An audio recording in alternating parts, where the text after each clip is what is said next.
Paz de Cristo, mis amados oyentes, bienvenidos al podcast de Proyecto Esther Camino a Betania. Hoy terminamos julio con el estudio de la carta de Pablo a los Filipenses. Y bueno, es una carta que tiene 4 capítulos en los que vemos cómo Pablo nos manda, nos enseña gozo y más gozo. No es el imposible y vivieron felices para siempre que encontramos en los cuentos de hadas, porque Pablo describe la realidad que cada cristiano puede experimentar y nos afirma con seguridad que nada puede arrebatarnos el gozo que tenemos en Jesús. Hay gozo en medio de los conflictos más dolorosos, hay gozo cuando se sirve con un espíritu de humildad. Hay gozo cuando se conoce y se da a conocer a Jesús junto con sus incomparables bendiciones, y hay gozo cuando caminamos en contentamiento y gratitud. En el corazón de esta carta llena de alegría y de agradecimiento para sus queridos amigos y apoyadores en Filipos, Pablo comparte la motivación y el anhelo de su vida. Aún después de 2 décadas de servicio, él declara apasionadamente en Filipenses 3:10: quiero conocer a Cristo. Esa hambre insaciable por conocer a Dios era lo que mantenía a Pablo en una mayor intimidad con Él, y anhelaba que este deseo llenara el corazón de todos los creyentes. Entre muchos otros tesoros, esta carta incluye uno de los salmos de alabanza a Jesús más prominentes de la Biblia, Filipenses 2 del versículo 5 al 11. Además, se demuestra cuán inútil es la actividad religiosa comparada con una relación con Jesús. También se hallan herramientas prácticas para moldear el pensamiento conforme a los caminos de Dios. Filipenses deriva su nombre de la ciudad griega en donde la iglesia a la cual fue dirigida se encontraba, Filipos. Fue la primera ciudad de Macedonia en donde Pablo estableció una iglesia. Los temas que vemos ahí son, primero, el gozo de Pablo. Él fue un ejemplo de gozo en medio del sufrimiento y guió a los filipenses en situación de persecución. Su gozo era el producto de su unión con Cristo, de su comunión con otros cristianos y de la promesa de la resurrección. Segundo, la humildad. Los creyentes debemos imitar a Cristo, quien fue modelo de humildad, al humillarse a sí mismo con el propósito de obedecer a Dios y de servir a otros hasta el punto de morir en la cruz. Tanto Timoteo como Epafrodito eran ejemplo de la actitud desinteresada que Pablo quería que la comunidad imitara. En contraste, Evodia y Síntique tenían diferencias entre ellos. Tercero, la oración de gracias.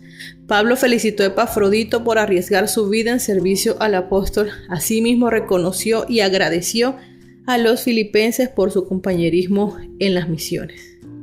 Característica de la carta a los filipenses. Primero, Filipenses no contiene citas del Antiguo Testamento. Es una carta misionera de agradecimiento en la cual el misionero informa sobre el progreso de la obra. Manifiesta un estilo de vida particularmente poderoso, de humildad personal, de esfuerzo por llegar a la meta, de tranquilidad, de habilidad para hacer frente a diferentes situaciones. Se destaca por ser la carta de la alegría en el Nuevo Testamento. La palabra alégrense de varias formas se repite 11 veces. Contiene uno de los pasajes cristológicos más profundos del Nuevo Testamento en el capítulo 2, versículos 5 al 11, aunque se incluye principalmente con propósitos ilustrativos. Al igual que en muchas de sus cartas, Pablo advierte a los nuevos creyentes en la iglesia de Filipo a estar siempre alerta ante la tendencia hacia el legalismo, la cual continuamente se cultivaba en las iglesias primitivas. Los judíos estaban tan atados a la ley del Antiguo Testamento que había un constante esfuerzo por parte de los judaizantes para regresar a las enseñanzas de la salvación por obras. Pero Pablo reitera que la salvación es solo por la fe en Cristo solamente y califica a los judaizantes como perros y malos obreros, en particular los legalistas que insistían en que los nuevos creyentes en Cristo debían continuar siendo circuncidados de acuerdo a los requerimientos del Antiguo Testamento. De esta manera ellos intentaban complacer a Dios por sus propios esfuerzos y elevarse ellos mismos sobre los gentiles cristianos, quienes no participaban de este ritual. Pablo explicó que aquellos que ya habían sido lavados por la sangre del Cordero someterse a rituales que simbolizaban la necesidad de un corazón limpio. En esta epístola, el apóstol Pablo describe el progreso del evangelio, exhorta a la iglesia y narra la situación de su vida de fe. Pablo siente gozo en el Señor porque Él, que comenzó entre los filipenses la buena obra de la comunión en la evangelización, la perfeccionará hasta el día de Jesucristo. Exhorta a acabar con las murmuraciones y contiendas en la iglesia y exalta la unidad gozosa en Cristo, ya sea que Él esté presente o ausente. El enfoque de Pablo en Filipenses es la vida centrada en Cristo, adornada por el gozo de pertenecer a la familia de Dios. Pablo lo ha entregado todo a Cristo y puede decir con la frente en alto que es siervo de Cristo, que para él el vivir es Cristo y que lo ha perdido todo y lo tiene por basura para ganar a Cristo. Su única pasión es glorificar al Señor, su anhelo es que los que sientan también, es que lo que siente Él lo puedan sentir también los cristianos. Ora que abunden en el amor de Cristo, que tengan el mismo sentir de Cristo y que conozcan bien lo que pasó Cristo, sufrimiento, muerte y resurrección. El cristiano, como es la experiencia de Pablo, puede siempre declarar por fe: todo lo puedo en Cristo que me fortalece. La relación con Cristo, sin embargo, no debe ser teórica, debe ser real y debe manifestarse en hechos concretos en nuestra vida. Ante la oposición al cristianismo, el cristianismo debe mantenerse firme en un mismo espíritu. Las diferencias entre los cristianos se eliminan cuando estos son de un mismo sentir en el Señor. Pablo exhorta a los creyentes a seguir adelante hasta alcanzar aquello para lo cual nos tomó el Señor. A pensar solo en las cosas que agradan a Dios. Uno es como Cristo cuando ve la vida desde la perspectiva de Cristo y actúa con los demás como Jesucristo hubiera actuado. Y entonces vemos en la estructura de Filipenses 3 características del carácter de Dios. Primero, Dios es glorioso. Segundo, Dios es misericordioso. Tercero, Dios provee. Cristo en Filipenses es mostrado que existía en la forma de Dios. Se despojó de los privilegios como Dios y se convirtió en un ser humano y siervo. Luego Dios lo exaltó y le dio un nombre sobre todo nombre. Y en ese nombre de Jesús todos se arrodillarán y lo confesarán como el Señor. Filipenses presenta uno de los testimonios más conmovedores y persuasivos de la vida en Cristo. Pablo abre su corazón y describe su relación con su Señor diciendo que para mí el vivir es Cristo y el morir es ganancia. La ausencia de egoísmo e interés propio no implica sentimientos de pérdida, sino solo de gozo y de paz en Jesucristo. Por eso alienta a los creyentes a que imiten a Cristo. Creo que una de las cosas más impactantes o que puedo resaltar más de esta carta, que como siempre les digo, es bueno leerla primero completa y luego ir desmenuzando capítulo por capítulo. Son solo 4 capítulos muy cortos. El primero tiene 30 versículos. El segundo, si no estoy mal, el primero tiene 30 versículos, el segundo tiene también 30 versículos. Son relativamente cortos, que pueden leerse en muy pocos minutos, pero que tienen una enseñanza muy sustancial y de mucha bendición para nosotros. Creo que hay la mayoría de los versículos del capítulo 4 muy usados por todos nosotros. Yo lo tengo en traducción lenguaje actual, pero bueno, la más conocida es la Reina Valera. Y este capítulo 4, versículo 4, regocijaos en el Señor siempre, regocijaos. Por nada estéis afanosos, sino sean conocidas vuestras peticiones delante de Dios en toda oración y ruego con acción de gracias. Y la paz de Dios, que sobrepasa todo entendimiento, guardará vuestros corazones y vuestros pensamientos en Cristo Jesús. Por lo demás, hermano, yo personalmente le digo a este versículo el colador. Todo lo que es verdadero, todo lo honesto, todo lo justo, todo lo puro, todo lo amable, todo lo que es de buen nombre, si hay virtud alguna, si algo digno de alabanza, en esto pensad. Yo creo que si hay un versículo que condensa una tremenda enseñanza, es este versículo. Porque personalmente soy una persona ansiosa y muchos años he batallado con la ansiedad. Literalmente me dan ataques de pánico, me han dado ataques de ansiedad. Y es algo con lo que he batallado muchísimos años. Y este es el versículo que para mí es el que más me ayuda a mantenerme centrada. No en la situación, sino en Dios. Y en que sea lo que esté pasando o lo que yo esté pensando, si no está dentro de esta lista, no tengo por qué pensar en eso. Igual que Isaías 26:4, tú guardarás en completa paz aquel cuyo pensamiento en ti persevera porque en ti ha confiado.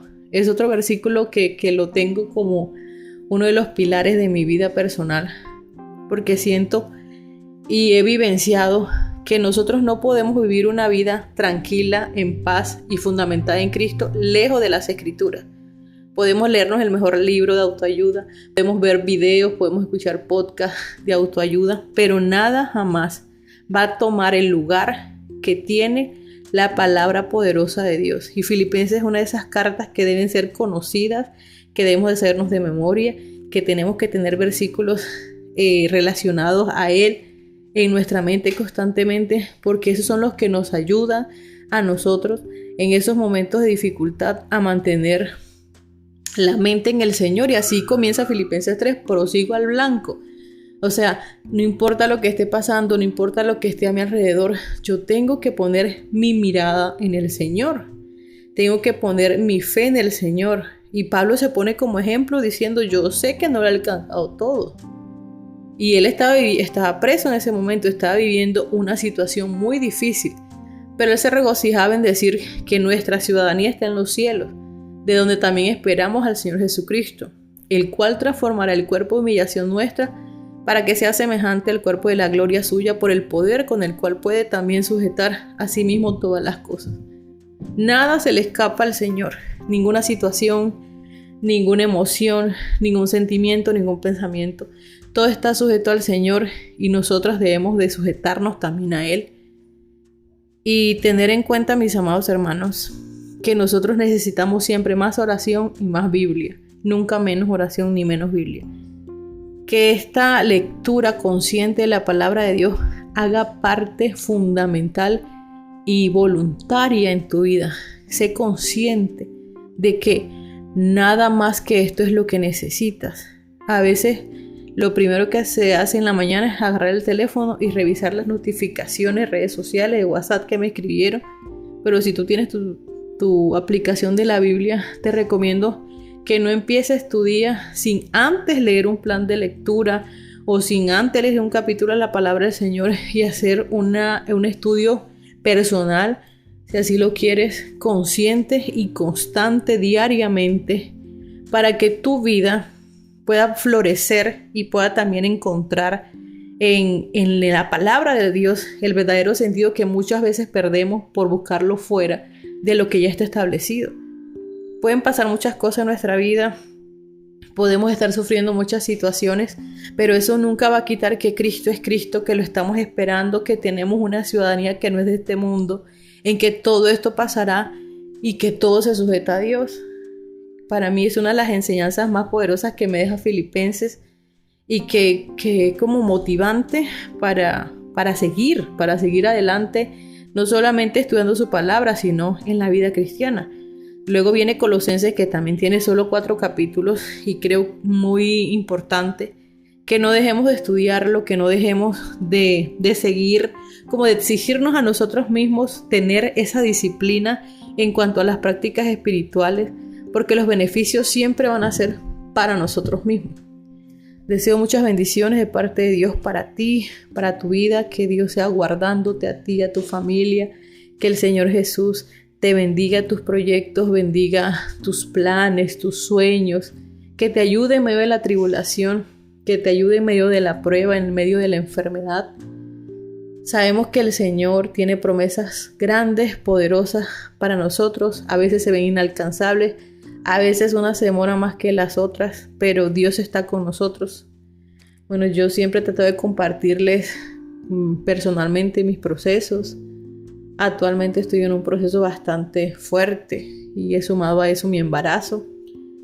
Pero creo que cuando somos capaces de aferrarnos a Dios en medio de todas las circunstancias, podemos salir con un aprendizaje muchísimo mejor podemos aprender y desaprender cosas, pero lo más importante es aferrarnos fielmente siempre del Señor, de sus promesas, de su paz, de su tranquilidad.